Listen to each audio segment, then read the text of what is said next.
So good afternoon, everyone. Welcome to our session. This is Mental Health Year in Review.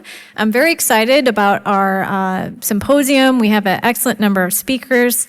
This is obviously a mandatory presentation disclaimer.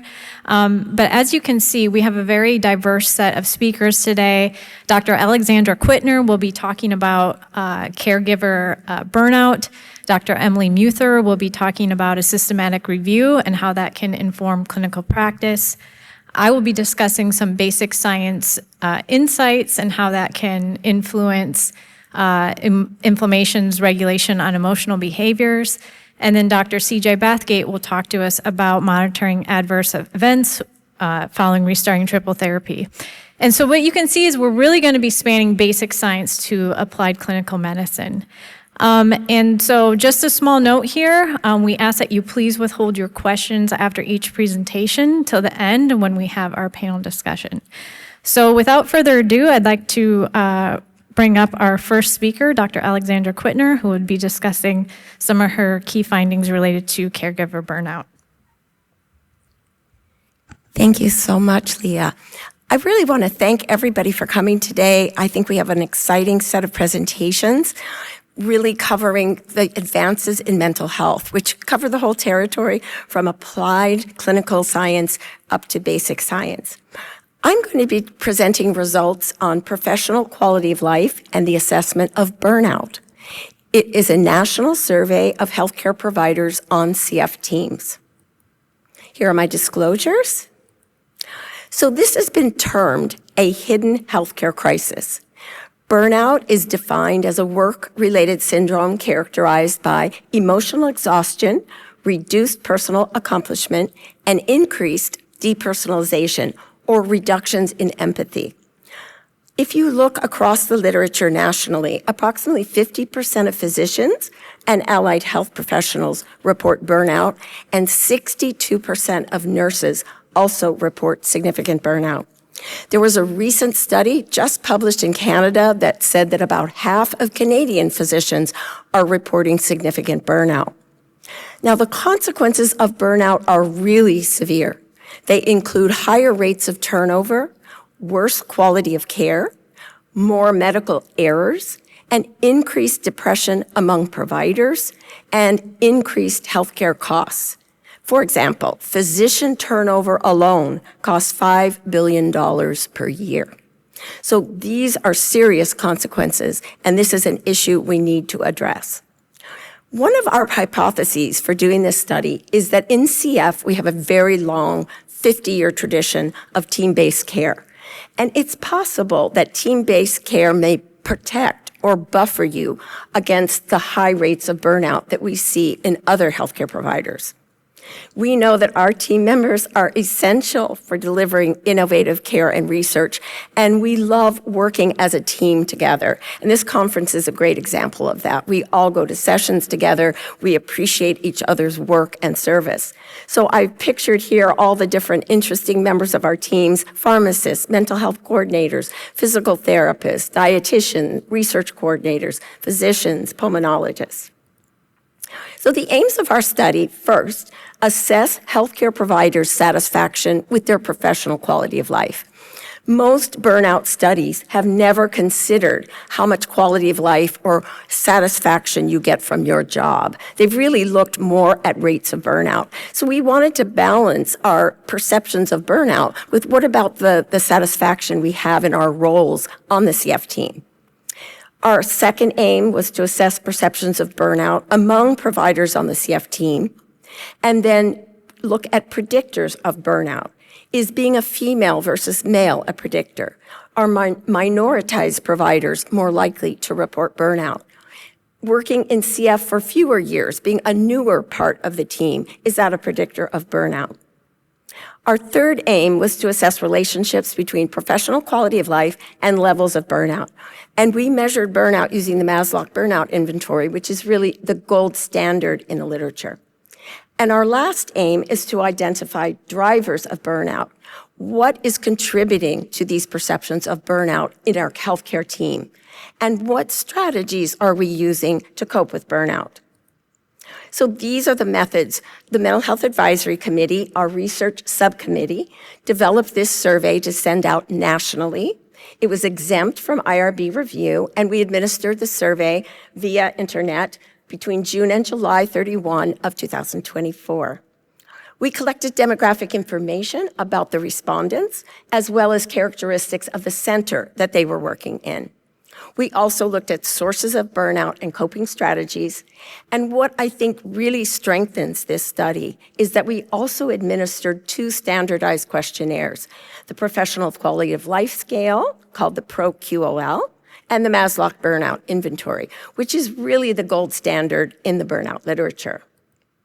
So here, we had an absolutely fantastic response. 645 respondents across the United States responded to our survey over that 8-week period. Now, you'll notice that we had predominantly female respondents. And as we look across our pediatric teams, I think, in particular, we see that care in pediatrics is highly feminized. There are more women providers. And even looking at our pediatric CF teams, we are predominantly female in terms of the providers. Now, what's really interesting is that we divided the physicians who responded, and they were much more equal. 52% were female and 48% male. So here you can see the characteristics of our sample, and we had a very good distribution of age from 20 up through over 61. Now, here are the professional roles. We had a really nice distribution of different roles that are represented on the team. Allied health professionals were our largest category, RTs, dietitians, physical therapists. Next came physicians. Next, mental health providers. This included both clinical psychologists, psychiatrists, and social workers. And then advanced practice nurses. Here are the characteristics of the center size. We had mostly medium and large centers, but also 119 respondents from smaller centers. And then look at the distribution of length of time working in CF, from 1 to 4 years past over 15 years. So here are just some averages on the PRO-QOL. For compassion satisfaction, generally people reported moderate to high compassion satisfaction. They also reported moderate to low burnout. So burnout appears on this scale as well as the Maslow. And then they reported moderate and low secondary traumatic stress. Secondary traumatic stress is the stress a provider might experience in watching a patient go through, let's say, a traumatic event, a painful medical procedure, getting a PICC line, a child crying during a blood draw. Those are sort of the secondary traumatic stresses that we as providers experience, and they affect our mental health. We found that those ages 20 to 30 actually reported higher traumatic stress than other ages. So let's look at relationships between demographic and PRO-QOL scores. Higher compassion satisfaction was reported by providers who were age 61 or older, and those working longer on CF teams. We were thinking maybe if you've been on a CF team more than 15 years, you're more burned out. In fact, that was not the case. The burnout group was really those working in CF 10 to 14 years. They were our high-risk group. We also found for secondary traumatic stress higher scores for women than men and higher scores for Hispanic versus white non-Hispanic providers. And we also found higher burnout for those who were working in that 10 to 14 year period. And so that's kind of a high-risk group we may want to pay attention to. Now, here's the Maslow burnout inventory, and these results are really, they're concerning. Let's start at the left and look at the red pieces of the pie. Emotional exhaustion. 28% of respondents scored high on emotional exhaustion. And if you add the moderate and the high group, nearly half of our providers, more than half, were endorsing moderate to high emotional exhaustion. Similarly, depersonalization, that's loss of empathy in providing care. 18% reported high depersonalization and 32% moderate. So again, nearly half are reporting loss of empathy and depersonalization. And finally, personal accomplishment. This is in fact the reverse. Many people in the low range, the red graph, the red pie, a huge percentage, 57%, said they did not have a sense of personal accomplishment in their role on the CF team. So this is also a really interesting set of results. Now we're dividing the scores by profession, and we found very significant differences by profession. Now, for compassion satisfaction, there were no differences. However, looking now once to the right, emotional exhaustion. Mental health providers were the reference group, and in comparison to them, physicians reported significantly more emotional exhaustion. Moving down a slide to burnout, again, the mental health practitioners were the reference group. All other professions, physicians, advanced practice nurses, allied health, were significantly more burned out than mental health clinicians. Personal accomplishment, again, a huge difference. Mental health providers rating themselves as having a greater sense of accomplishment, whereas all of the other groups, physicians, advanced practice nurses, and allied health, had a lower sense of personal accomplishment. No differences in secondary traumatic stress, but significant differences in depersonalization. Again, mental health providers were doing better in comparison to physicians and allied health professionals. So these are some of our at-risk groups that we need to target for intervention. So I'm just going to summarize some of those results. Providers working in CF 15 years or more actually reported better outcomes across the board. Compassion satisfaction, better less burnout, less emotional exhaustion, higher personal accomplishment. Hispanic providers reported worse outcomes across the board, more burnout, more secondary traumatic stress, emotional exhaustion, and a sense of low personal accomplishment. And really, we had to conclude that at least in this study, there's a hint that team-based care is not buffering or lessening the effects of burnout on our providers. Now, this is really interesting. We analyzed whether you were willing to seek professional help to cope with your burnout, and we analyzed it by professional role. Again, the mental health providers are willing to seek professional help to cope with burnout much more than physicians, advanced practice nurses, and allied health. And then we decided to divide the physician group by male and female. Very interesting results. Women physicians, 40%, were more likely to seek professional help than their male colleagues at only 19%. Now, what are the barriers to physicians seeking professional help? There are some very serious structural and systemic barriers that they face. There are discriminatory practices that affect their licensing, their credentialing in many states. So intrusive questions are asked. Have you ever received mental health services? Have you ever had a concern about your mental health? And in many states, this will prevent you from being able to be credentialed or licensed. So the American Medical Association is very concerned about the trend in burnout, as well as the fact that mental health cannot be accessed by physicians without this prejudice and discrimination. So they're requesting licensing and credentialing boards to remove these intrusive mental health questions and the stigmatizing language. So, for example, in 2022, only 22 boards and health systems had modified their procedures. But by 2025, this had risen to 37 boards and 635 hospitals. Now, I also wanted to show you the comparison within our mental health group. So if you're a clinical psychologist or psychiatrist versus a social worker. And here we found some important differences. Social workers reported a lot more burnout than clinical psychologists and psychiatrists.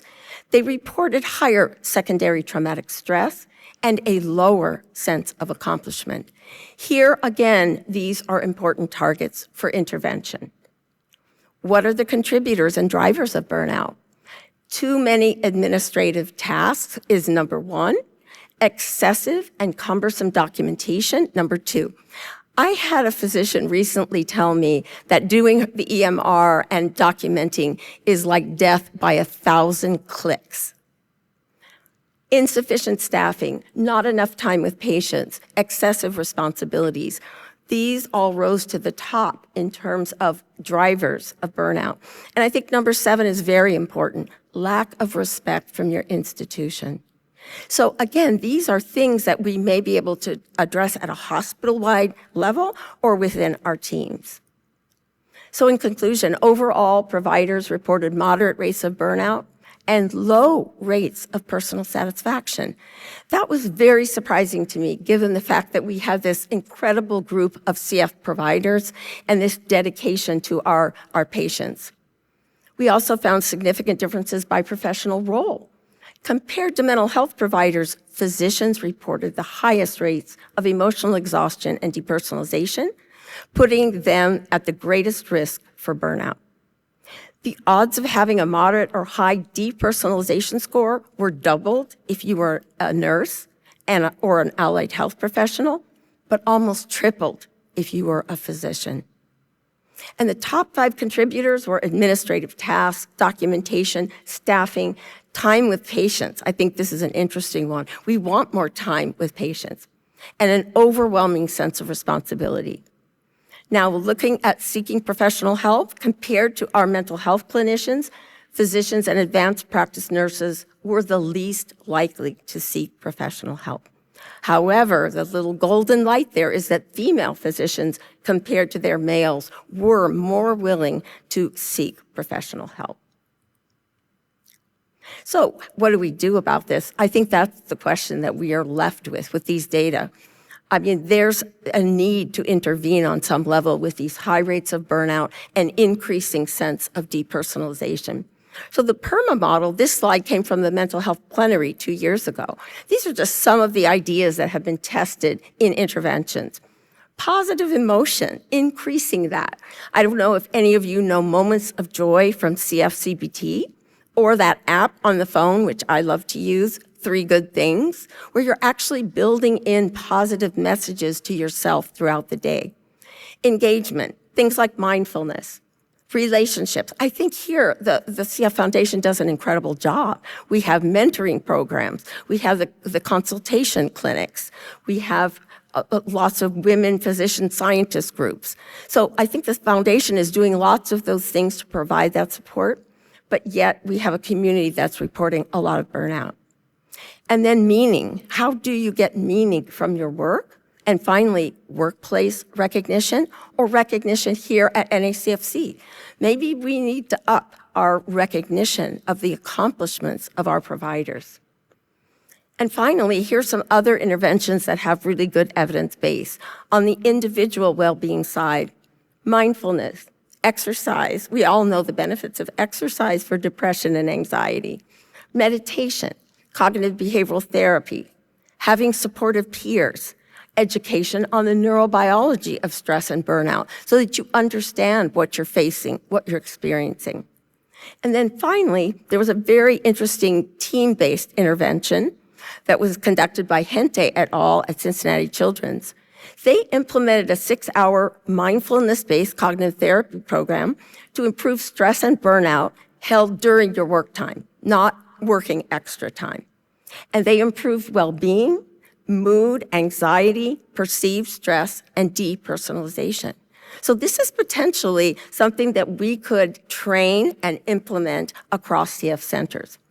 I also want to mention that there are several QI projects in process right now to address burnout at the team level. So I want to acknowledge that this was a huge amount of work for everyone. I have an incredible research team on the Mental Health Advisory Committee. They're listed here. And we had funding from the CF Foundation, which we're very thankful for. There were other really key team members. Dr. Anna Georgiopoulos, Dr. Elizabeth Seng, who did all of this biostatistical analyses, Robin Way and Nivi Chowdhury, who really helped me throughout this entire process. We now, I'm proud to say, have our manuscript under review at a very high-level journal, so we're crossing our fingers. And finally, we would like to thank the healthcare providers who spent the time to complete this survey. Thank you.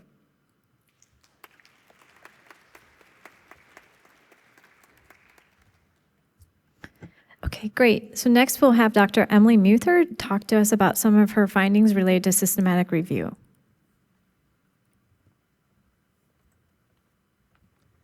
Thank you. So we're going to zoom out a little bit from a really important project that Alexandra presented to thinking about how a systematic review can be a really important and good example of how it can impact and influence the clinical work that we provide in our daily lives and working with people with CF. So these are my disclosures. I'm a member of the CF Foundation's Mental Health Advisory Committee and part of the Success with Therapies Research Consortium. And I want to just mention that I am presenting this work on behalf of the CF Foundation's Mental Health Advisory Committee. This has been a labor of love that I won't say for how many years we've been working on this, but I really do believe that it is important to think about how a systematic review that I'm going to share the results of can impact just the work that we're doing daily in helping people living with CF live better lives. So just to highlight the benefits of a systematic review, there are several, I think, in addition to what many of us know about the importance of evidence that exists in the literature. Systematic reviews are unique in that they allow us to be able to, in some ways, more effectively synthesize oftentimes really high quality information and data. So for those of us who have thought about effective interventions or strategies that we want to use in our daily jobs, looking in the literature can be overwhelming at times, and systematic reviews really can help us synthesize that important data. We also know that systematic reviews can help us inform clinical guidelines and healthcare policy. This is a really important impact because we know that the CF Foundation has developed many clinical guidelines that impact the work that we do, but also that impact and improve the lives of people living with CF. And systematic reviews have a really important place when we think about guidelines and healthcare policy and using this link between what we know in the literature and how things work in the real world.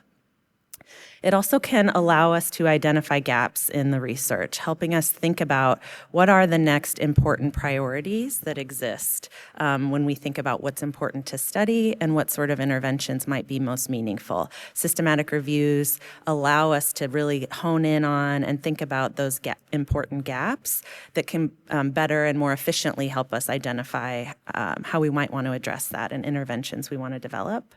And then finally, as you'll see in the work that we've done in our systematic review, they really improve transparency and allow us to really trust a lot of the evidence that exists by being able to have a really structured, reproducible format when we're looking at the summaries and the interpretations that come from systematic reviews. So I'm not going to go through all of these steps, but this is really just to show how thorough and at times cumbersome the process of conducting a systematic review can be. Each one of these steps is extremely important to the process. It also influences the results that come from a systematic review.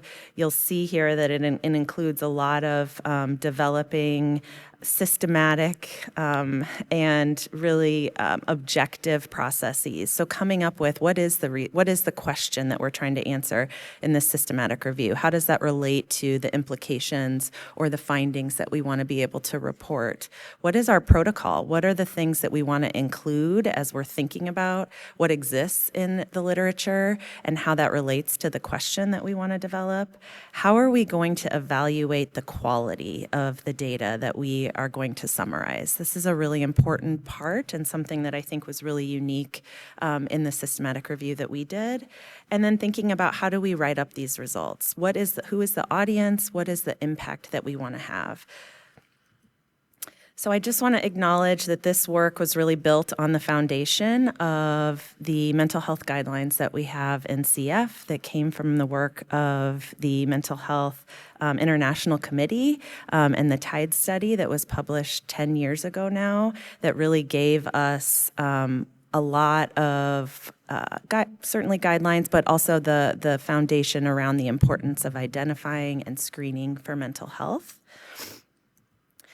And these are sort of the general guidelines, and you can see here, this is what we really thought about when we started to think about the benefit and the need of a systematic review. We know over the last 10 years, we've really identified the importance of mental health in CF as a result of these guidelines, as a result of the universal mental health screening that most of us are all doing. And the next step really is, what do we do about it? How do we treat the depression, anxiety, the other risk factors that exist? And what are the most effective interventions to guide those treatments? And that's really where this systematic review is born. So our goal was to help transition beyond just identifying mental health concerns or risk factors, but really thinking about how are we all prepared to treat those symptoms with the most evidence-based and effective psychological interventions for people with CF. And you'll notice, I'll talk about this a little bit, but people with CF is meant to be broad. So we really wanted to think about what this looks like in children, what this looks like in middle age, and what this looks like in aging adults. And our specific aims for the systematic review were what is the most current evidence in the literature about treating depression and anxiety in people living with chronic illness. You'll see there that doesn't say in people living with CF. We intentionally wanted to think broad so that we could feel assured that we know what is the evidence, what are the interventions that are effective in chronic illness similar to that of CF, so that we really could pull from a lot of articles, a lot of evidence base, and not a more limited literature for just folks with CF. And then our second aim was to really think about in-person versus virtual intervention. So this all began in the times of COVID, and really knowing that our lives in many ways, the way we work with children and families and adults, and how we work on our teams is evolving. And so we really wanted to think about how might interventions need to evolve as well. So here you will see kind of the thinking about the square in this wheel around developing a protocol. The parts that were really important to that was defining our population. I mentioned we intentionally were broad in not wanting to have a smaller literature by just focusing on people with CF. So we thought about what were specific components of chronic diseases that were relevant and similar to cystic fibrosis. And those included diseases that had a childhood onset and or a genetic contribution, management of disease that required polypharmacy, so multiple medications or interventions that were required to treat, daily treatment regimen, thinking about the burden of certain chronic diseases that are similar to that of CF, long-term health consequences, and no current cure. Those were our criteria for including certain diseases that were relevant and similar to CF. And then our other criteria for inclusion included psychological intervention that was tested. We were intentional about wanting to include interventions that had already a previous evidence base. So we did weed out, and we'll go through our inclusion and exclusion criteria, but certain interventions that didn't have already an established evidence base. Depression and anxiety was required to be an outcome. It didn't have to be the primary outcome.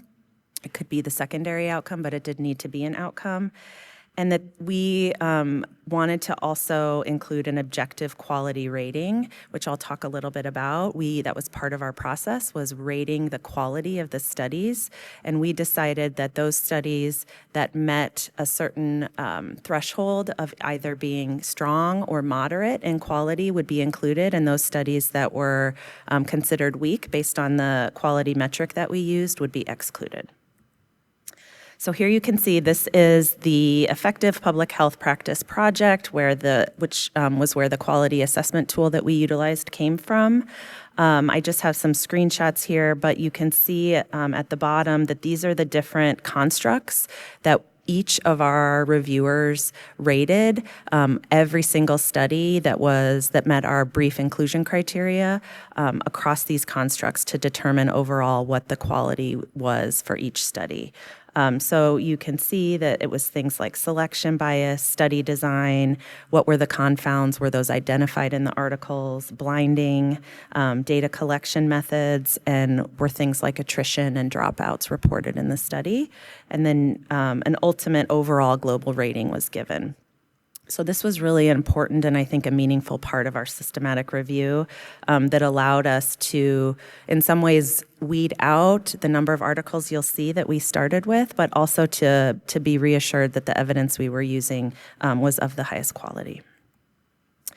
So here's our Prisma flow diagram. You can see this yellow circle should be down at the bottom of that first square, just to highlight that we started with 3,200 articles that met our search criteria, which meant that that was where we began in terms of deciding how we would initially review those articles. So you can see that our first step in review was based on title. And so there were 2,000 articles that were excluded based on title. So we were able to identify an exclusion criteria in the title. And that gave us about 862 articles.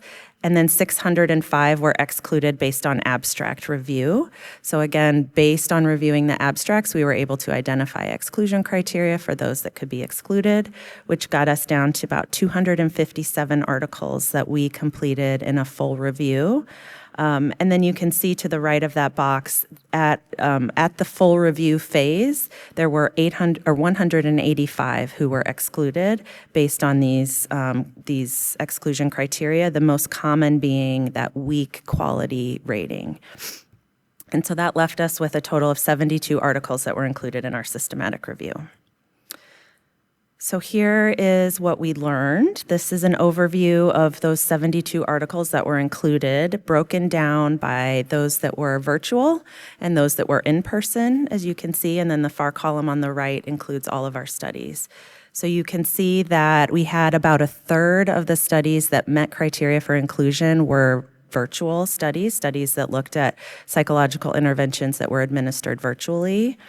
You can see the breakdown. There were about 75% of our studies had a moderate quality rating. So the majority of the studies landed in that moderate quality, with fewer, about a quarter of them being of high quality. When we looked at disease population, I highlighted here, we only had 3 studies that met criteria for inclusion in our systematic review that involved people with cystic fibrosis, which is really remarkable, I think, in several ways, and certainly highlights the need for us to continue to think about and then evaluate and publish the psychological interventions that we're doing when we're working with people with cystic fibrosis. The most common disease population was diabetes, followed by HIV/AIDS. The majority of the studies were done outside of the United States. Almost all of the studies, over 90%, were randomized controlled trials, which was reassuring to be able to include that high number. We know that that is the best study design.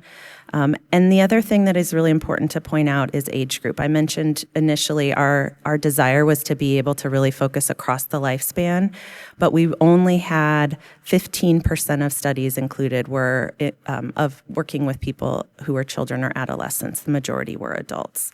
And then you can see the psychological intervention that was tested. By far, the majority was cognitive behavioral therapy, and then followed by acceptance and commitment therapy, behavioral techniques, interpersonal psychotherapy, and motivational interviewing.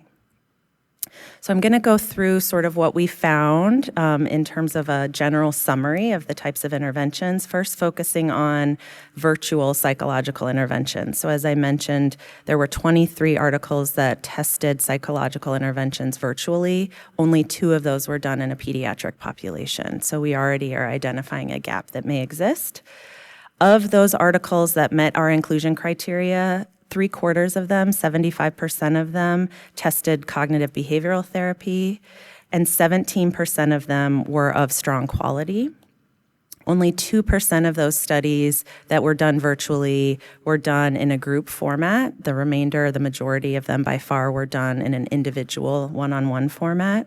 88% reported high participant satisfaction. This is a really important point when we think about not only the flexibility that many of us as clinicians know is important when we're delivering psychological interventions to people living with chronic illness in terms of improving access, being able to meet them where they're at, reducing barriers to being seen for psychological interventions. But I think this is also an important finding when we think about how we pay for those interventions and how we want to work with insurance companies and have evidence and data to show that these interventions not only are effective, but that there's a high satisfaction rate. 70% of these virtual studies reported improvements, positive improvements in mental health outcomes. Our manuscript will have more detail about that, but I think that's a really important finding. And then taking that a step further, 17% of these studies actually reported improvements in physical health. So this included things like physical symptoms of their chronic disease. This included things like sleep, quality of life. Those sorts of things were all reported to be improved by these psychological interventions. So now I'm going to very quickly go through some of the more common evidence base that exists for the psychological interventions that we included in our review. As I mentioned, cognitive behavioral therapy was by far the most common, the most prevalent, but only 16% of studies tested CBT in children with chronic illness. Of those studies that were included, 81% had a significant result in reducing depression and/or anxiety. This is likely no surprise to most of us who are clinicians in the room. CBT is really effective, and we found that in the most updated literature of our review. But of those 81% who reported positive and significant results in treating mental health, 35 of them were done virtually. So 35% of those studies that had positive impacts in treating mental health were done virtually. 46% of those used a group-based format. So it appears that CBT is being done and effectively being done, can be done in group-based. And then 67% showed sustained benefits over time. So this was also really important. Things like a 6 month to 12-month follow-up.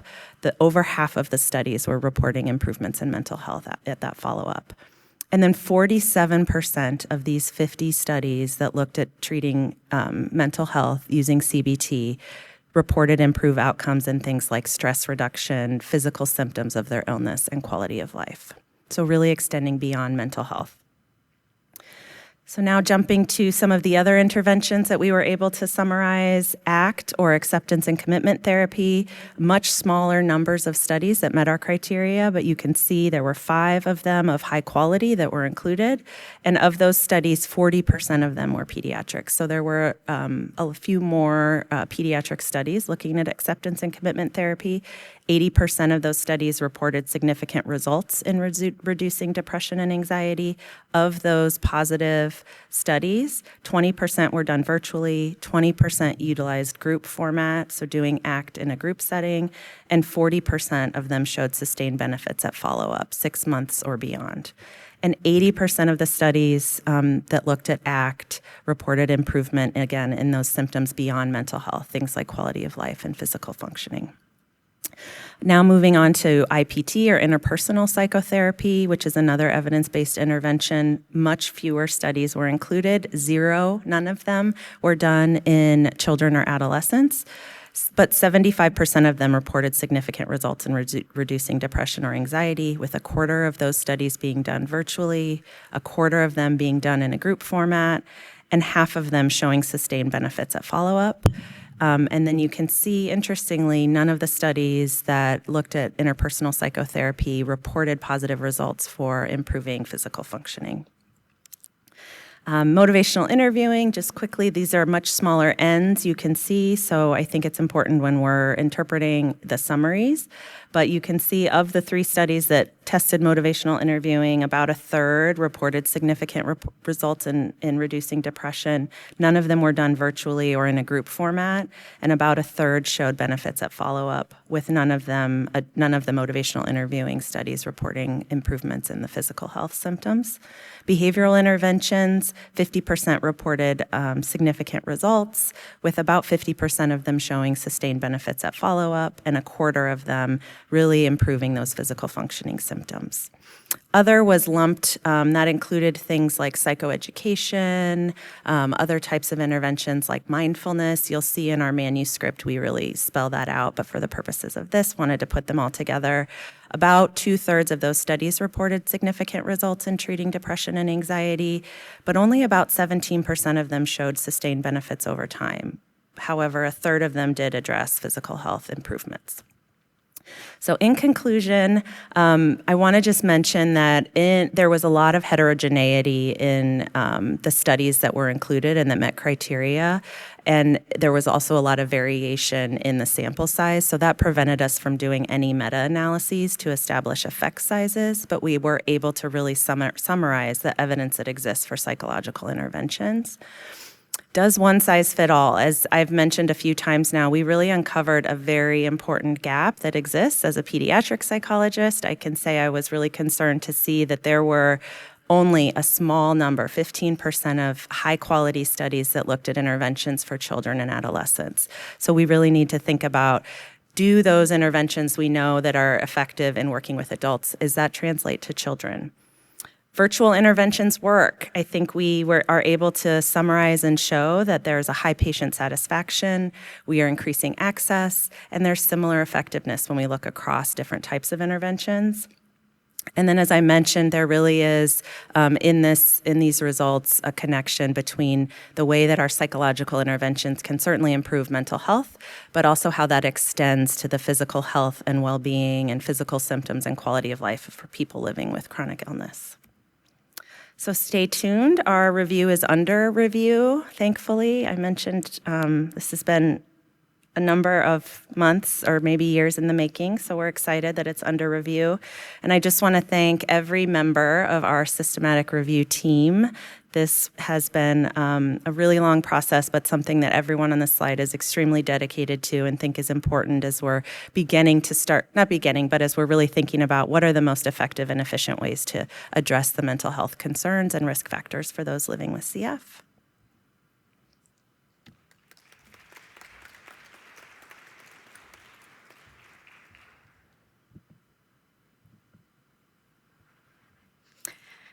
So thanks everyone for your attention. We're gonna kind of shift a little bit now to talk about some basic science findings that are from my laboratory and really thinking about how inflammation can influence mental and physical health.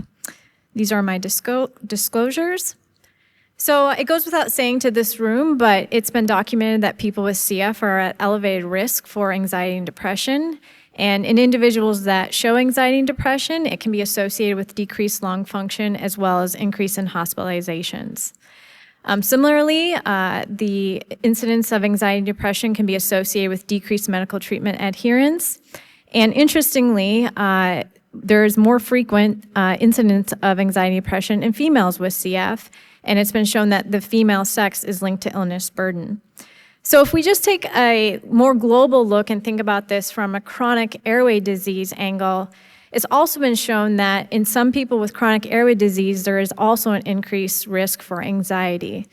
And similarly, when we think about what could be the triggers for that, we can think of a few different things. So there's some thought that maybe difficulty in breathing can result in a fear or panic stimulus. It's also thought that having a chronic airway disease can be associated with chronic stress, and maybe that perhaps is precipitating anxiety or anxiety-like phenotypes. And then anxiety in individuals with chronic airway disease also have poor health outcomes. Now, of course, these are all associations, but they do not implicate causality or direction. And so based on that, my laboratory wanted to ask a very simple question, and that question was, can airway inflammation directly affect behavior responses that are related to our emotional well-being? So to do this, we utilize mice, and we are studying adult mice, ages 10 to 12 weeks old. And what we do is we administer IL-1 beta directly to their airways. IL-1 beta is important in the context of CF. It's one of the pro-inflammatory molecules that's consistently elevated. But from a more global perspective, IL-1 beta is one of the molecules that will increase when you have a viral infection. So we subjected the mice to 4 days of IL-1 beta into their airways, and then on day 5, we studied them. There's a number of different ways that you can assess anxiety-like features in mice. One of the ways is through something called an open field test. So this capitalizes on the fact that mice prefer dark and enclosed spaces to reduce risk of predation. So if we have an animal that is hanging out in the center of this open field, we can interpret that to mean it is less anxious. On the other hand, if we have an animal that is hanging around the periphery and doing vertical movements, we can consider that to be a marker of anxiety-like or arousal-like behavior. We also have another test that we utilize called the elevated plus maze. And the concept is similar to open field tests. So again, mice prefer to stay in dark enclosed areas to reduce the risk of predation. So in this test, the animal has a choice to go into the dark enclosed arms or the open areas. If they spend more time in the open areas, we can think of that as being a less anxious phenotype. If they're spending more time in the closed areas, that is more anxious-like phenotype. And so what we found was that in mice that were provided pulmonary inflammation, there was a sex-dependent difference. So if we look at the open field, where again I mentioned animals hanging around the periphery and doing vertical movements can be interpreted as an anxiety-like phenotype, females with pulmonary inflammation had elevated vertical movements. We did not see that in males. So this is suggesting that female mice with pulmonary inflammation are manifesting a anxiety-like phenotype in this assay. We also looked at the elevated plus maze, and what we found is that in this case, we saw no unique phenotype in pulmonary inflammation in the female mice, so that phenotype was specific to the open field. But surprisingly and interestingly, what we observed was that male mice with pulmonary inflammation are actually now exhibiting an anxiolytic phenotype. So this means that they're showing more time spent in the open arms versus the closed arms, and this was surprising to us. So we thought about this. If there's a sex divergence in how the mice are responding to pulmonary inflammation, we should be able to track that by looking at the brain regions important in regulating emotions. So we went back to our mouse model, and then we removed the brains post-mortem, and we sectioned them to be able to anatomically look at key regions of the brain. So one of the regions we looked at was the amygdala. As I'm sure most of you are familiar with, the amygdala is viewed as the classic or traditional anxiety center. And when we think about it, greater amygdala activity is often associated with more anxiety-like behaviors.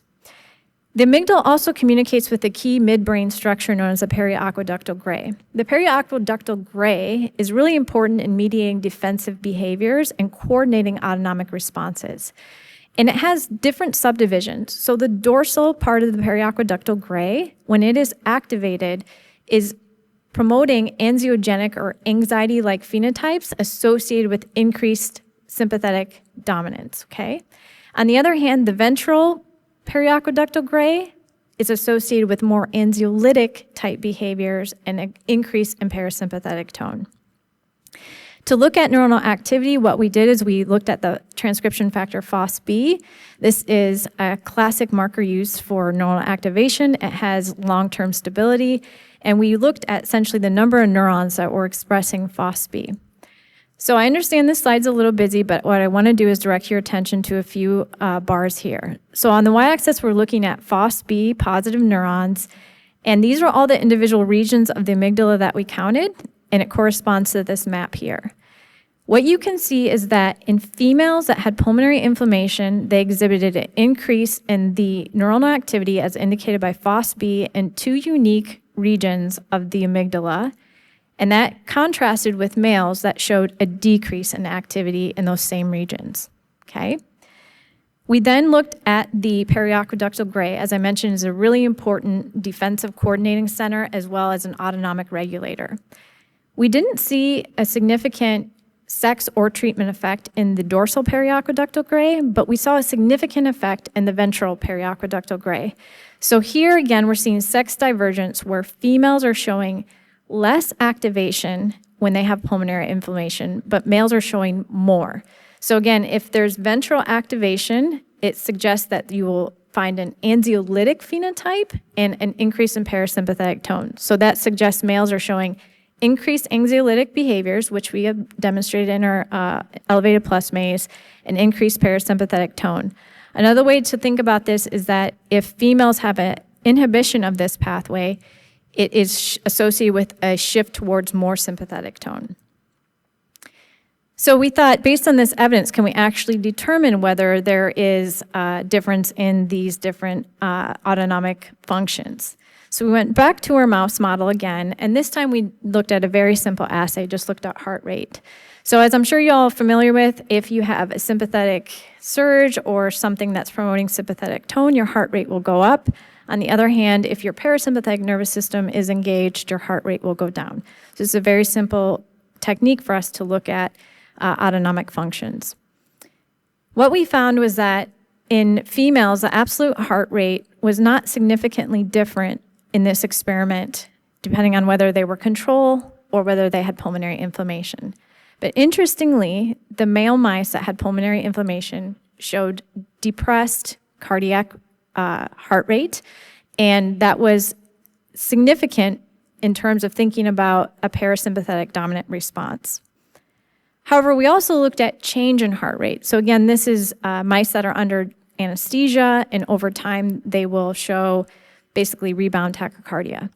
And what we found is that in female mice that had pulmonary inflammation, the positive change in heart rate over time was greater. We did not observe that in male, but again, suggesting that they're shifting towards a more sympathetic dominant response. So if that's true, if really we're seeing that pulmonary inflammation can influence amygdala-type behaviors, periaqueductal gray-mediated behaviors, and autonomic responses, then is there a way for us to verify whether the amount of epinephrine that's produced by the adrenal glands is changing? And might that explain some of what we're seeing? So again, we went back to our model system, and then now we're dissecting the adrenal glands post-mortem. And essentially what we do is we homogenize them, put them into a assay, and we can measure the amount of epinephrine in those really small, tiny adrenal glands. And this is very preliminary data, but what you can appreciate is that there is a trend for female adrenal glands in response to pulmonary inflammation to have greater epinephrine concentrations, but we don't see that in the male mice. Again, this is a limited N, so hopefully with additional animals this holds up, but again, supporting the concept that there is sex divergence in autonomic tones, with females perhaps showing a sympathetic dominant response. So we wondered, is this intrinsic to how the brain is processing these different stimuli, or is it something upstream of how the brain is detecting these stimuli? So we went back to our animal model again, and this time we focused on the nodose ganglia. So the nodose ganglia are really important set of neurons that send projections to the airway where they're surveilling the amount of noxious stimuli present there. And so they're really probably an important role to say, is the environment healthy or unhealthy? They then send that information back up to the brain. And so what we did is we looked for the receptor for IL-1 beta in the nodose ganglia, as well as another chemoreceptor that's important for sensing IL-1 beta, TRPA1. And so now on the y-axis, what I'm showing you is the mRNA signature that we observed. So our N here is limited, only 4 to 5 mice per group. But what we observed was that in female mice that had pulmonary inflammation, the receptor to detect it was elevated, and that was opposite to what we observed in the male mice. Again, demonstrating the sex divergence, also suggesting that maybe under conditions of pulmonary inflammation, female mice have a greater capacity to sense that inflammation, which could contribute to some of the changes in the behavioral phenotypes and the anatomical phenotypes we observed. So then we wanted to say, well, since we do see this sex divergence, does it have any meaning in terms of how the lungs are looking, or does it track with lung pathology? So we went back to our mouse model, and in this case, we are focusing in on airway narrowing. So airway narrowing is a measure of airway obstruction, and that obstruction can be due to excess mucus in the airways, excess immune cells in the airways, or smooth muscle contraction. And oftentimes, as most of us are aware, in the context of CF, the airways are often plugged with mucus. So we have a specialized piece of equipment called a FlexEvent that allows us to measure airway resistance. The idea here is that the more narrow an airway is, the higher the resistance. So if we just looked under basal conditions to see if there was at resting a change in airway resistance in response to pulmonary inflammation, we don't see that. What we do see is that there is increased air resistance in females compared to males, and that makes sense from an anatomical perspective because female airways are smaller in mice. But then if we stress the system where we add this secretagogue, methacholine, methacholine is going to cause smooth muscle contraction, it's going to cause mucus secretion, and what we observed was that in the female mice now that had pulmonary inflammation, they had a greater or an exaggerated narrowing of the airway, and we didn't observe that in males. So again, demonstrating a sex divergence in how the animals are responding to pulmonary inflammation that is tracking with pulmonary pathology. So finally, we wanted to think about this from a human perspective. So it's interesting that we observed all these phenotypes in mice, but maybe more clinically meaningful if we actually see that they have some implication in human medicine. So since I am a basic scientist, I don't study humans directly, but what we can do is we can take human airway epithelia and we can culture them at air-liquid interface. So basically what that means is we're taking airway cells, we're putting them on an insert, and then we're mimicking how the airway cells are within the lung. So one side sees air, the other side sees media, and that mimics how our lungs are in vivo. And then what we did is we applied IL-1 beta for 4 days, plus or minus physiologic concentrations of epinephrine or acetylcholine. Again, epinephrine being the key modulator of sympathetic tone, and acetylcholine being the key modulator of parasympathetic tone. And what we found was that under basal conditions, so without IL-1 beta on board, we saw interestingly that epinephrine was able to increase the expression of 2 key proteins involved in mucus, so mucin 5AC and mucin 5B. We did not see that with acetylcholine. On the other hand, if we looked at male cultures, we saw that acetylcholine had an augmenting effect, but we did not see with that epinephrine. So again, demonstrating that there is the sex divergence in how the even human airway epithelial cultures respond to these 2 different types of neurotransmitters. Now, when we looked at the context of inflammation, what we observed was that acetylcholine and epinephrine in female cultures were able to augment at least one of the mucins, epinephrine to a greater degree, but only epinephrine was able to augment both of these mucins. And very, very interestingly, when we looked at the male human airway epithelia, we do see a slight effect of epinephrine to augment it, but what was surprising is we see acetylcholine reduces it, suggesting that maybe in the context of inflammation, having more acetylcholine is actually protective in the form of airway mucin secretion. So to summarize, our data suggests that IL-1 beta-mediated airway inflammation engages sex-divergent lung-brain circuits, which differentially impact behavioral arousal, autonomic tone, pulmonary inflammation. And what we think is that females are demonstrating a sympathetic dominant response, and males are demonstrating a parasympathetic dominant response. And so even though it's maybe a little bit of an overinterpretation of our data, given that some of it is very preliminary, it could suggest that we need to co-target autonomic and limbic circuits based on sex and behavioral phenotype for optimal health outcomes. So with that, I would like to acknowledge the individuals in my lab that significantly contributed to this. Shanil and Amy are both on their way to medical school next fall. Pedro is a postdoc in my lab. They've all worked really hard on generating this data. Adrian Brujanil is a collaborator where we did a lot of our behavioral studies, and those were led by students in his lab, Laura and Guido. Ignacio Aguirre is really critical for a lot of our lung histology studies, and Cindy Cruz is his graduate student that was really essential in that. And Jason Frazier is one of our collaborators. I didn't have time to show you this, but we've actually gone in and characterized the electrophysiological properties of the amygdala, and his graduate student, Nadine, has been responsible for that. So thank you for your attention. I look forward to questions at the end of our presentations.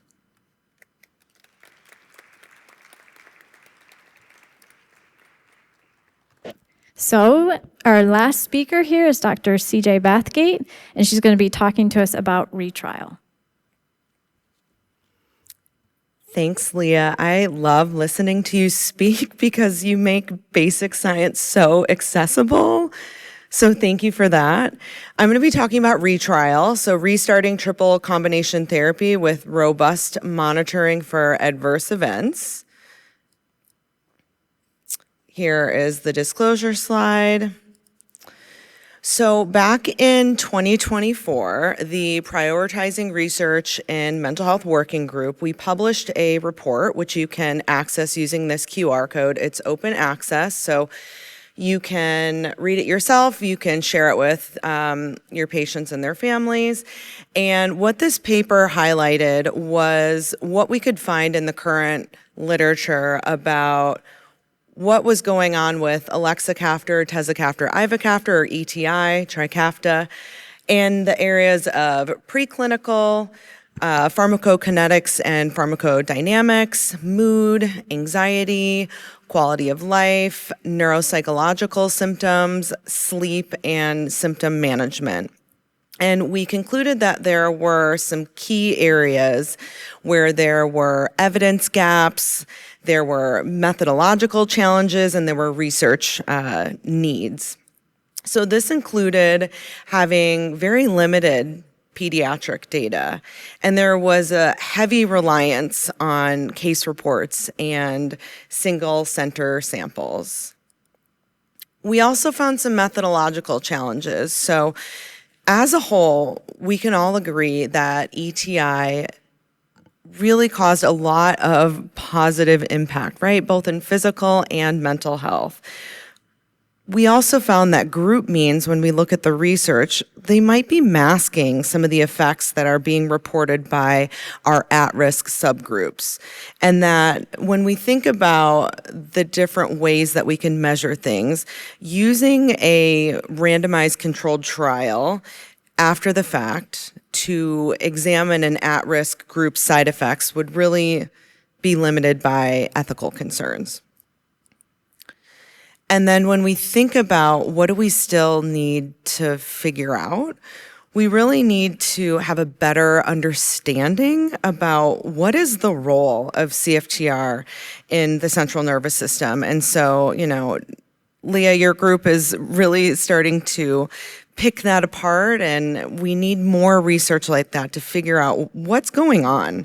And we need more PK and PD work to see mechanistically what's going on with ETI in terms of how is it being absorbed in the body differently among people, and how is it working differently in different people. And we really need larger observational studies in contrast to these more single center studies to figure out what are these more innovative, age-appropriate mental health measures that we can systematically capture. What are the side effects that are being reported? So as such, we need these larger studies to better understand number one, what is the incidence of new and worsening mental health symptoms that are happening when people are initiating CFTR modulator therapy. And two, we need to explore what are the effective management strategies that people are using with their team to both improve their mental health and continue their use of modulator therapy.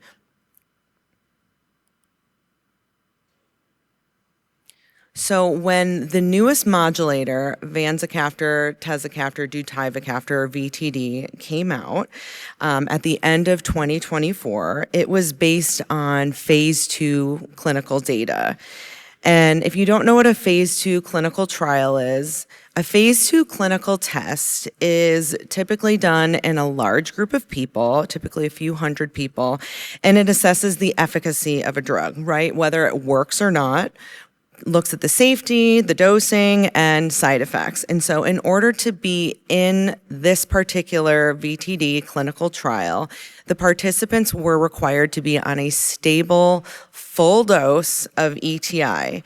And so that meant it excluded any persons with CF that had any sort of modified dose of ETI or discontinued their dose of ETI due to a mental health or drug-related liver injury. And so what they found in this VTD trial, the key findings were, number one, that VTD helped people breathe better, right? It was just as effective as ETI at improving lung function. And so a word that you will hear thrown around a lot is it was a non-inferiority. So it works great. It works just as effective as ETI. There were no significant differences between the two drugs. And then when they looked at sweat chloride, there were a significant amount of people that achieved a sweat chloride level below 60 micromoles per liter, which is the definitive diagnostic cutoff for CF. And that more than half actually reached the cutoff of 30 micromoles per liter, which is normal levels. So the two phase 3 studies that I want to talk about that perhaps you don't know about are the Ridgeline study and the Skyline study. And so the difference between a phase 2 and a phase 3 clinical trial. So when we think about phase 3 clinical studies, these are done in a much larger population. This is really to confirm the effectiveness of the drug, monitor adverse events, compare a drug to a standard treatment, and really decide, does it truly work better? And is it safe to roll this out to a broader population? And so the Ridgeline study focused on what were the effects of VTD in a population in children, ages 6 to 11, and then the Skyline trial looked at if VTD was working as well as ETI in people with CF 12 and above. And so there were, if any of you actually looked at these studies, there were so many tables to comb through. And so instead of trying to flip through all the tables and very quickly look at the data, I just made my own table from their data.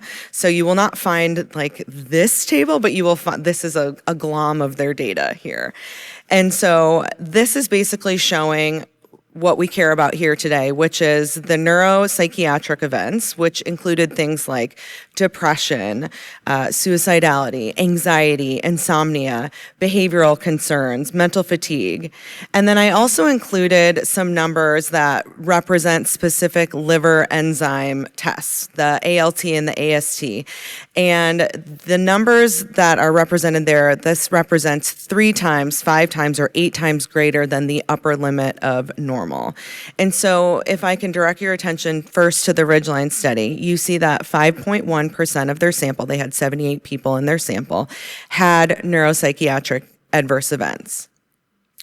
When we look at the Skyline trial, when they looked at ETI versus VTD, they're pretty comparable, right? So 12% in the ETI sample had neuropsychiatric events, and then 11.5 in the VTD sample had neuropsychiatric events. And then when looking at the liver numbers, we also see that there are individuals that are reporting elevated liver enzymes, which is important because, as you may or may not know, there's a new black box warning that's on both ETI and VTD that came out about the potential for drug-induced liver injury. And so now anybody that is just starting out and initiating themselves with their pulmonologist on that medication should be getting those liver enzyme tests each month for the first 6 months to monitor their liver function. And so this was something that wasn't necessarily happening in a systematic way when ETI was first rolled out, but is now happening henceforth, is what's recommended. So the key clinical questions that really came up for us and our patients within that specific subgroup that was really being masked from those larger studies, which were those people that were intolerant of ETI standard dosing due to mental health or liver-related reasons, were, number one, how likely is it that this group is going to tolerate VTD? right? So we have community members that are on our study that we ran this by, and they confirmed this is what the community wants to know. How do I know if I'm going to tolerate this, right? I didn't do good on the first round. Am I going to tolerate it? What's going to happen? Number 2, are they at elevated risk for similar side effects that they had on ETI? So this prompted us to create RETRIAL, which takes into considerations those gaps that I talked about earlier in the literature and those key takeaways for the need for a larger observational study to figure out what are the incidents of new or worsening mental health symptoms and determining what are those effective management strategies that people are using. Because ideally, what we really want to do is optimize people's physical and mental health, right? The goal is we want people to stay on these modulators, and we want them to have amazing mental health, right? We don't want them to feel like they have to choose between the two. So is there a way that they can have both? So what makes RETRIAL, and actually let me go back, let me read this out loud in case you were just listening to what I was saying. So RETRIAL is a multi-site, prospective, observational study of what happens when people with CF ages 6 and above start VTD who previously experienced any sort of mental health, neurocognitive, and what I mean by neurocognitive is brain fog, word finding issues, trouble concentrating, attention difficulties, or any sort of drug-related liver injury on ETI that resulted in some sort of modification or discontinuation of the standard ETI dosing. So what makes RETRIAL unique in comparison to other drug trials? So RETRIAL really does include those that are usually excluded from other drug trials. So instead of telling people what to do, we are going to also be just observing. So when people come into clinic, they're going to be working with their clinicians. This is going to be an observational study versus in a drug trial, they are really looking at consistent drug administration. They are looking at a run-in period. They're looking at a washout period. In our study, you only need to take 1 dose of VTD. You can start on a reduced dose, right? If somebody's nervous about what happened with ETI, you don't have to enter the study going full force on a full dose. They get to decide with their clinician. So we're including this subgroup. It's observational. RETRIAL is not influencing the clinical care. It's really dictated by the clinical team. They only need to start that first dose. They can monkey with it with their clinical team however they like. We're just observing it. And what I really like is it's simple. They do these remote surveys from the comfort of their home. It only takes about 5 or 10 minutes. And they really like the feedback that we've got that it's enhanced monitoring. It provides a validation to the things that they were talking about with many of us in this room that they experienced when they had ETI and nobody was systematically measuring. And so now they have an opportunity to have somebody ask them these questions. They can report on it and know that somebody is monitoring at a very nuanced level what's going on with that. And it just provides an opportunity to have it measured in a way that we didn't do this when ETI was first rolled out. So what exactly are we doing? Let's look at the different study arms. So we're going to start with mental health. We're going to enroll 150 people.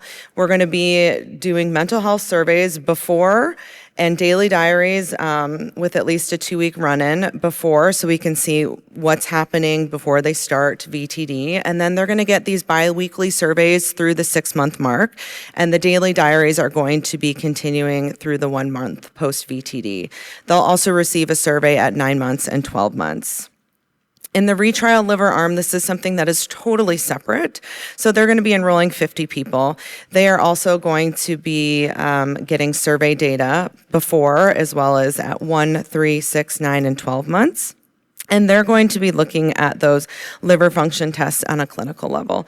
And so, as I mentioned before with the black box warning, clinicians should be getting those liver function tests at every month for the first 6 months. They're going to be looking at case report forms through 12 months. And an interesting component of this is from our 150 people that are in the mental health arm, there's going to be a subset of 50 people that we're going to enroll with no previous liver concerns that we can enroll them. They can do all the same things that the people in the liver arm are doing, and that can serve as a control group. Additionally, we recognize that there are some individuals in the mental health arm, in addition, or perhaps maybe they didn't experience anxiety and depression, but they did experience the brain fog. We're going to enroll 60 people from that 150 sample to do some pre-post neurocognitive testing.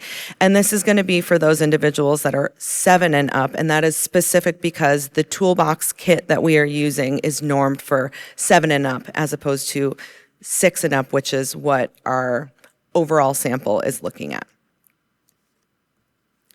Everybody that comes into the study is eligible to participate if they want to biobank some samples of blood, stool, and nasal swabs. And this will be biobanked so that researchers later on, if they want to look at research questions, they can apply to use the samples and they can look at things pre-post. And of course, data will also be collected via medical record abstraction. So in terms of the objectives and primary outcomes for the mental health and neuro arm, our primary outcome is what is the discontinuation or change from VTD standard dosing? And we're looking at the 1-year incidence of what is that discontinuation or change due to new or worsening mental health symptoms. Our secondary objective is what are the changes in the mental health symptomatology? So we're really going to look at what's the proportion of participants that experience any worsening of mental health symptoms during the 6-month follow-up. And then from a tertiary exploratory perspective, we're going to look at that neurocognitive response.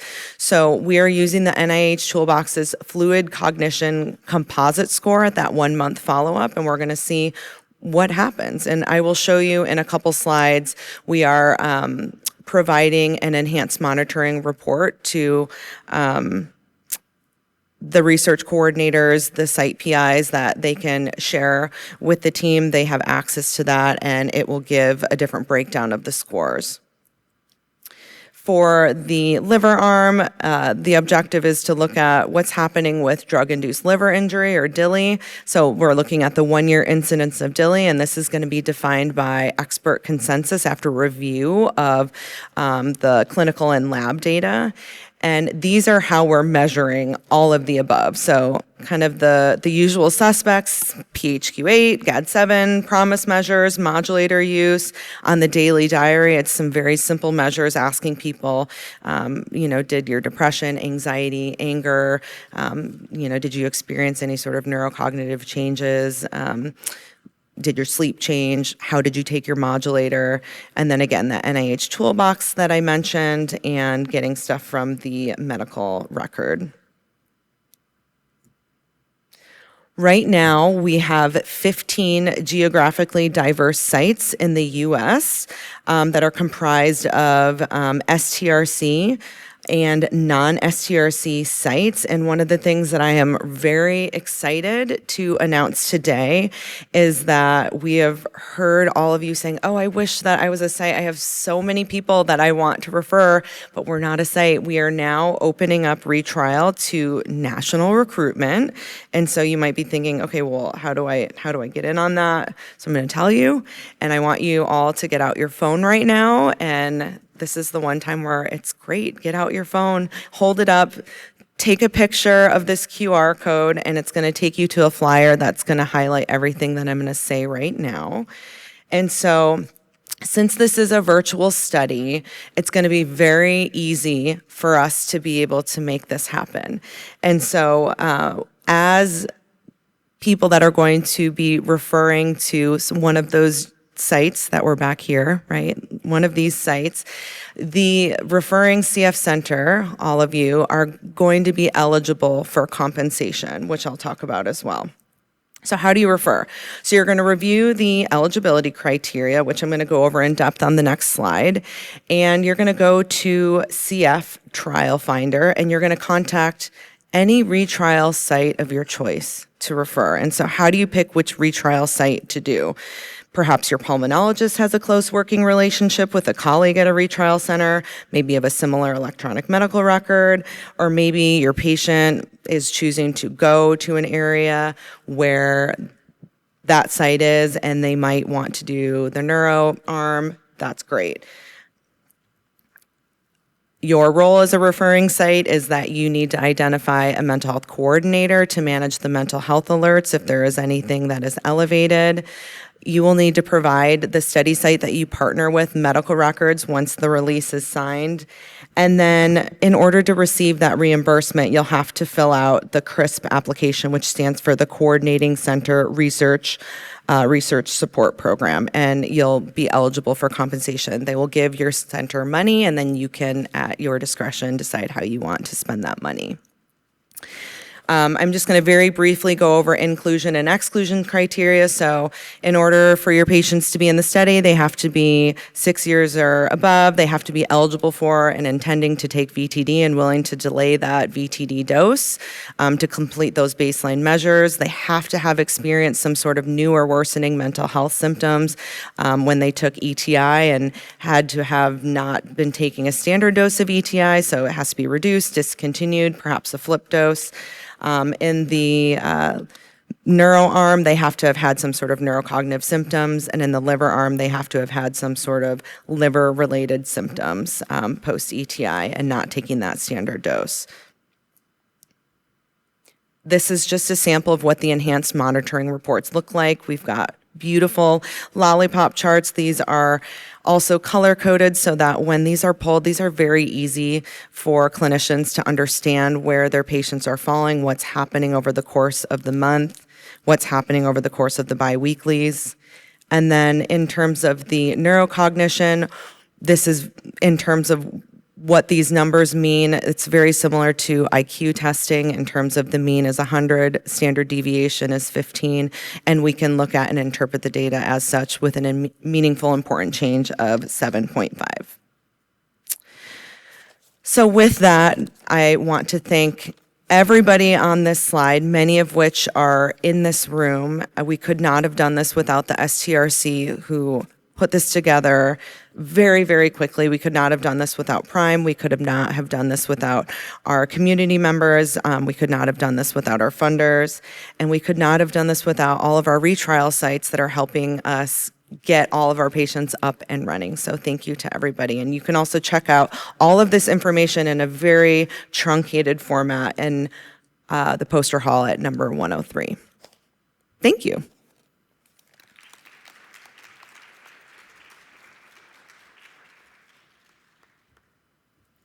So thanks so much, CJ, for that great talk. So now is the time where we're going to open it up for panel discussion. We have a microphone located centrally that you're welcome to go to. I'm also going to grab a microphone from tech. And so if you're unable or unwilling to go to the central microphone, just raise your hand and I'll bring it to you, okay?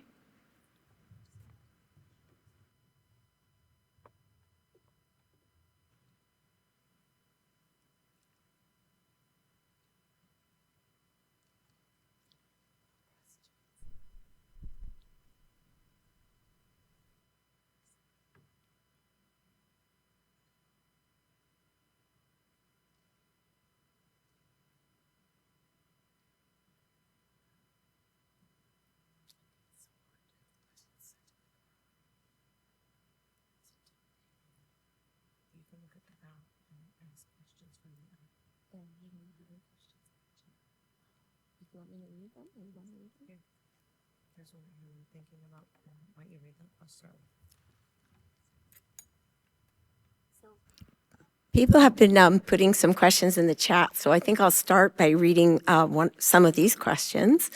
Can I start with you, Emily? Okay, for the systematic review, did you track how many studies in CF were screened out due to lower study quality? And if so, does that help provide new directions or next steps for research in CF? Really, really good question. Yes. Can you hear me? Yeah. Okay. We do have, I don't know off of the top of my head, but it will be reported how many were screened out. I can tell you there were not a lot that were done in CF, but there were a small handful that were screened out. And I really love the second part of the question, because I think that is what our review team also has been thinking a lot about, is how we can use specifically the quality assessment tool to proactively inform the studies and the research that we're doing on psychological interventions. So knowing what makes a study or evidence or data of high quality based on this objective tool can help us when we're designing studies, can help us think about the importance of some of those constructs that I mentioned, so that that's included in our study and can be then, once published, be considered and reviewed as high quality. So really great question. I have so many great questions coming out here. Okay, I hope you can hear me. Here's another question for CJ. The rate of neuropsychiatric symptoms reported in Skyline, are those spontaneous reported AEs or symptoms systematically collected for the study via a screening instrument or some other method?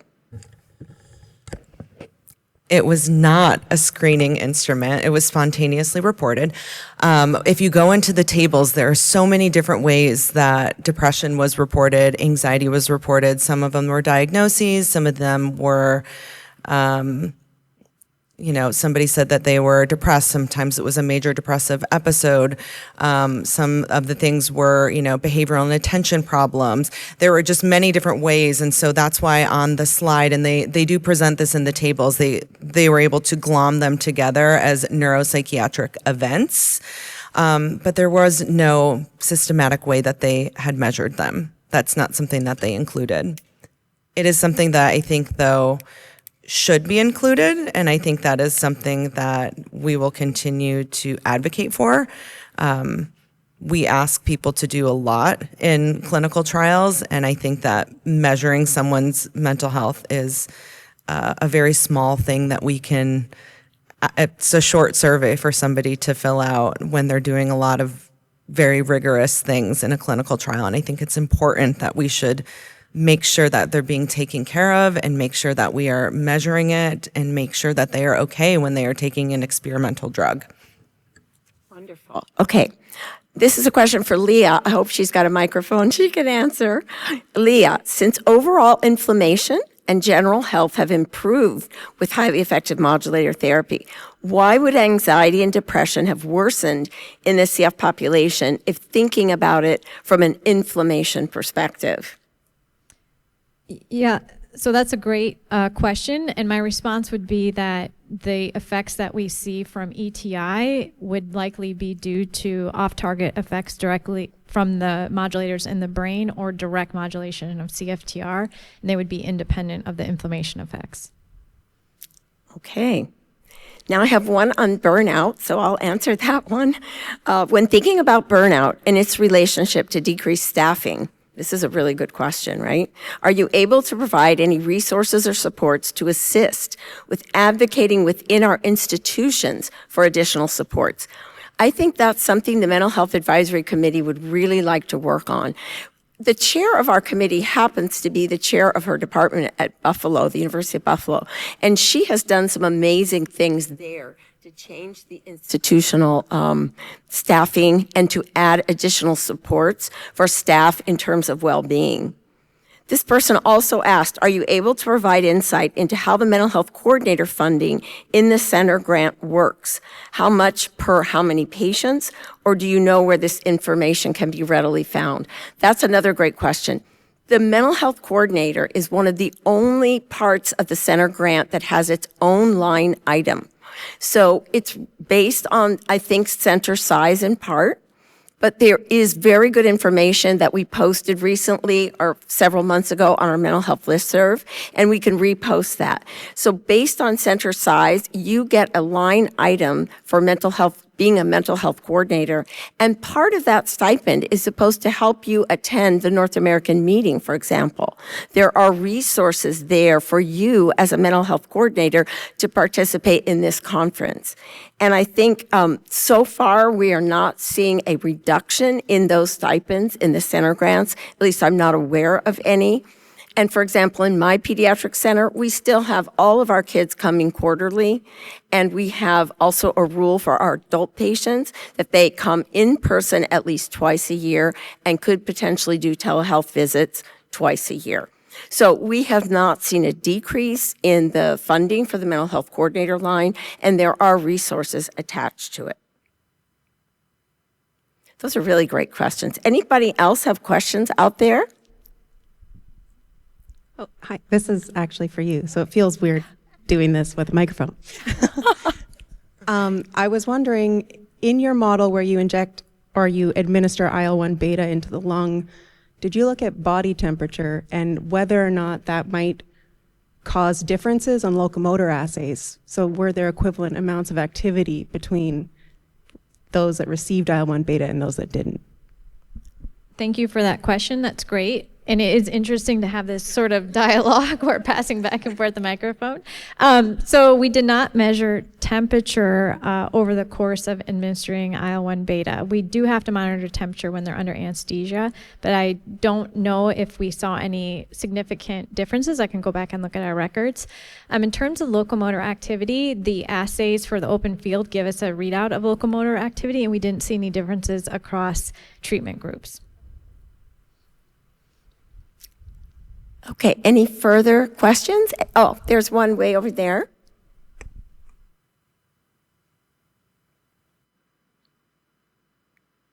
This one is actually for you in terms of burnout. I work with a lot of my colleagues across the US in different capacities, like being a mentor and doing groups and things like that. And one of the things that we sort of repeatedly hear is that social workers are not, their position is not being respected unless there's a little teeth behind it in terms of protecting them. And I was just wondering if that's something that we can ask the CF Foundation to do as they do site visits and things like that, is protecting their position and their time and putting some boundaries in place. Right. So in some ways, you're saying that social workers are sort of being overextended, and the boundaries around their position, their role, may not be as respected. I think that that's a really good point and something that we should bring to the foundation and maybe incorporate into site visits, because there's clearly a very marked difference between the burnout rates in the clinical psychologists and psychiatrists versus the social workers. And one of the things they rated lower is feeling appreciated. They didn't feel that sense of esteem and professional satisfaction as much as the psychologists and psychiatrists. And I think that one of the things that we've really advocated for that has changed and improved the role of social workers is to allow them to be trained in therapeutic techniques. I mean, just like Emily said, cognitive behavioral therapy. So we now have several evidence-based interventions. CALM is one of them, developed by C.J. Bathgate. CFCBT, developed by Deborah Friedman, Anna Georgiopoulos. These are evidence-based interventions that we have been training social workers and psychologists to administer within their center. But sometimes there's frustration that their time is not protected to do those interventions. And we've also heard a lot of feedback in our supervision groups for CFCBT that is a part of their job they love, and that they're learning and growing and finding a lot of professional satisfaction in that role. However, they're sort of torn away or loaded up with other responsibilities, and that role is not respected as much.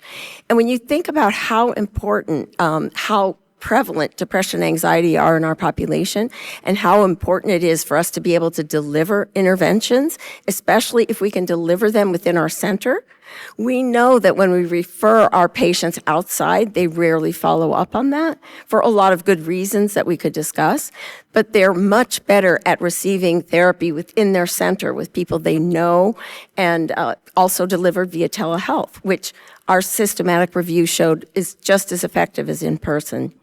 So I think we need to advocate for social workers. I mean, these data suggest that they are more burned out than other mental health clinicians, and they may not be as valued as much within the team. So it's a great point, and I think we should advocate on the Mental Health Advisory Committee for making changes in that direction. We're concerned about our social workers because there's been a lot of turnover, and of course, one of the consequences of burnout is poor retention and turnover. And just like physician turnover costs billions of dollars per year, turnover among our mental health specialists also costs millions of dollars per year. Are there any other questions?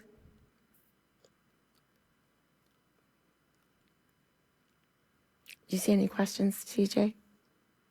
There was one just popped up. It says, it was interesting to see the neuropsychiatric event numbers for the Ridgeline and Skyline studies next to the liver concern numbers. You mentioned there's a black box warning for liver concerns, but why not for psychiatric concerns?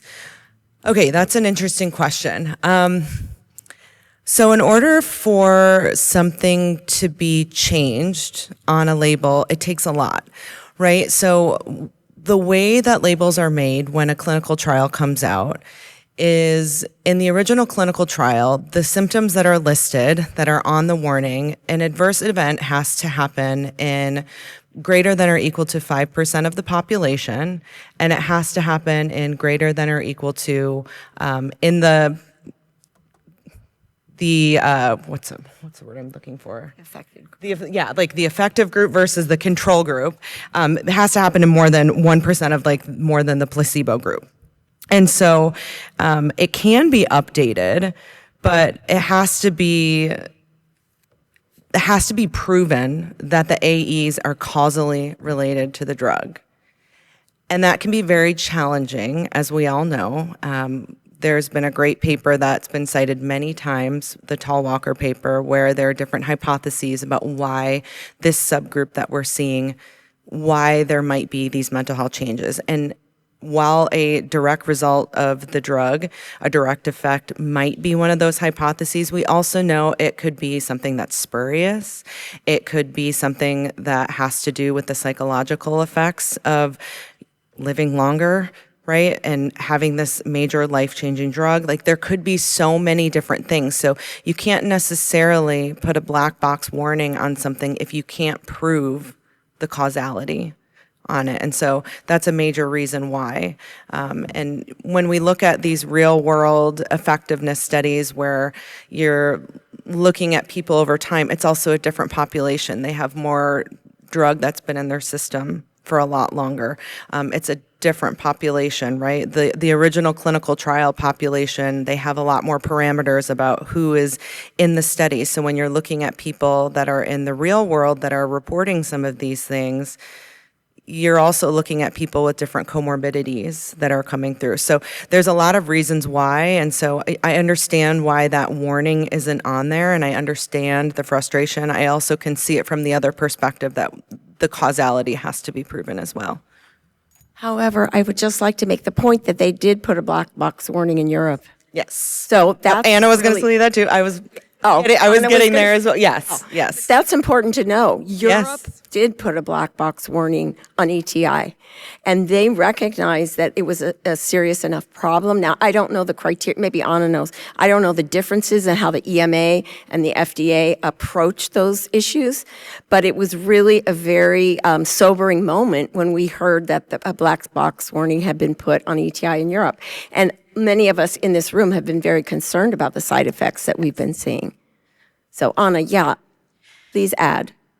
Right. So there are all kinds of different warnings. A black box warning is this is super serious, this could be fatal, so it's like the highest level of a warning on a label. The labels have all kinds of data about rates of adverse events, which may or may not be causal, but exactly as CJ was saying, what's the percentage in the population in the trial, and what's the percentage higher than placebo? 1 or 2% higher than placebo. So the European Medicines Agency decided that there is at least a plausible possible relationship between depression specifically and Kaftrio, which is the brand name for Trikafta in Europe. And so they thought that because there's at least a possibility, there should be a warning. So they don't have a black box, that's just an FDA thing, but they do have a warning, and it's in the kind of special precautions part of the label. And every agency decides on their own what they're going to do. Is this going to be a requirement? Is it going to be a recommendation to the manufacturer that then the manufacturer decides what to do?